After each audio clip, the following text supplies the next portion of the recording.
Subscribe to our channel by clicking the subscribe button. Click the bell button and enjoy the latest uploads from our channel. तो हमारी पहली basic construction है construction number 1, to construct the bisector of an angle. एक angle का bisector कैसे construct करते हैं। सबसे पहले बाइसेक्टर क्या होता है ये आपको पता होना चाहिए। किसी भी एंगल का बाइसेक्टर एक वो लाइन होती है जो उस एंगल को दो इक्वल पार्ट्स में डिवाइड करती है। एक एंगल का बाइसेक्टर बनाने के लिए, कंस्ट्रक्ट करने के लिए सबसे पहली इंपॉर्टेंट चीज है आपको एक एंगल ड्रॉ करना। फाइन। सबसे पहले हम एक रैंडम एंगल स्केल और पेंसिल की यूज से ड्रॉ करेंगे। आप उसको कोई भी नेम दे सकते हैं। Here we are giving the name ABC। पहले एक लाइन ड्रॉ कीजिए और उसके बाद उसी के एंड से दूसरी एक और लाइन ड्रॉ करके एक एंगल कोई भी मेजरमेंट का आप ड्रॉ कर सकते हैं। ठीक है। तो जब आपके पास एक एंगल आ गया ABC, अब इस एंगल ABC का हमें बाइसेक्टर ड्रॉ करना है। मतलब एक ऐसी लाइन हमें कंस्ट्रक्ट करनी है जो इसको दो इक्वल पार्ट्स में डिवाइड करे।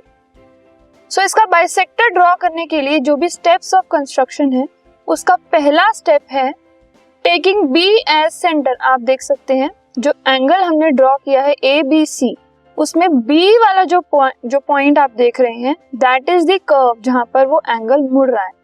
ठीक है।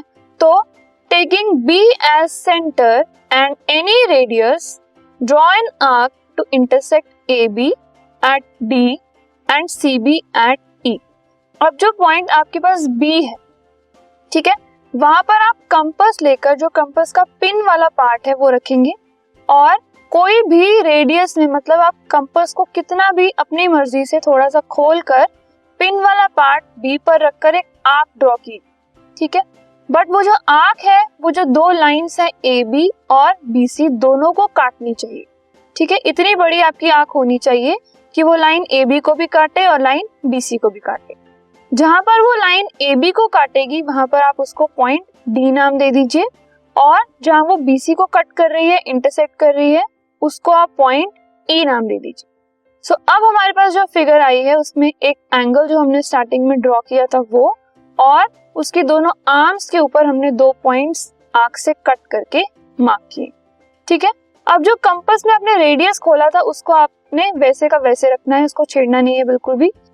उसके बाद step number 2, taking D and E as center and with radius at least more than half of DE, draw two arcs to intersect at F।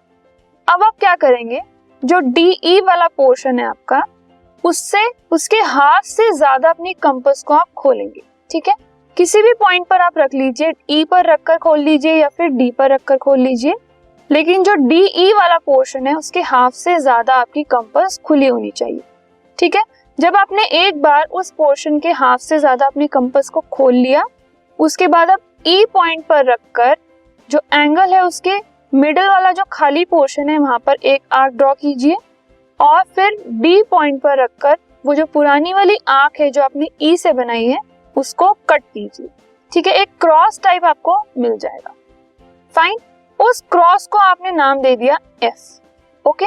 Now the last step is join BF। जो F point आपने बनाया है, मतलब जो arc का एकदम centre वाला point है, और जो B पॉइंट एंगल का है उसको आपने ज्वाइन कर देना है।